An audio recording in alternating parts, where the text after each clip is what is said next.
সারা দেশে জ্বালানি সংকট ক্রমেই প্রকট হচ্ছে। পেট্রোল, ডিজেল ও অকটেন সংকটের কারণে বিপাকে পড়ছেন পরিবহন চালকরা।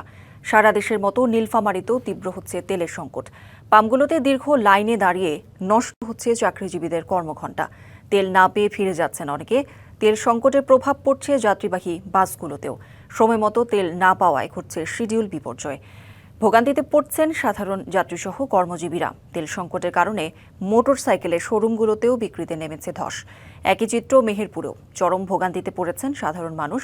তেল না থাকায় বন্ধ রয়েছে জেলার অধিকাংশ পাম্প। যে দু একটি পাম্পে তেল দিচ্ছে তা চাহিদার তুলনায় অনেক কম। সরবরাহ না বাড়ানো পর্যন্ত পরিস্থিতির উন্নতির সম্ভাবনা নেই বলছেন পাম্প মালিকরা। তেলের ভোগান্তিতে ক্লান্ত? এখনই কিনুন রাইডো। এক চার্জে চলুন 100 কিলোমিটার পর্যন্ত। যারা আমরা শুধুমাত্র বাইকের উপর বিজনেস করে ডিপেন্ডেন্ট, তাদের এই বিজনেস করা সো টাফ হয়ে যাবে। আর তার সঙ্গে যদি এটার সমাধান না হয় তাহলে অনেক প্রভাব পড়বে। বহির্বিশ্বে যেমন প্রভাব পড়েছে, আমাদের বাংলাদেশেও প্রভাব পড়বে, দেন নীলফামারীতেও প্রভাব পড়বে। তেলের যে সংকট, আমি কিভাবে ধান করব? আবার ধানের তখন শীষ বেরিয়ে গেছে, এই যে জড়ে গেলে তো ধানের ফলন আসবে না। অনেক পাম্পে গেছি, কোন পাম্পে তেল নেয়। আমি তো লাস্টে এখানে আসলাম, এখানে তেল নেই।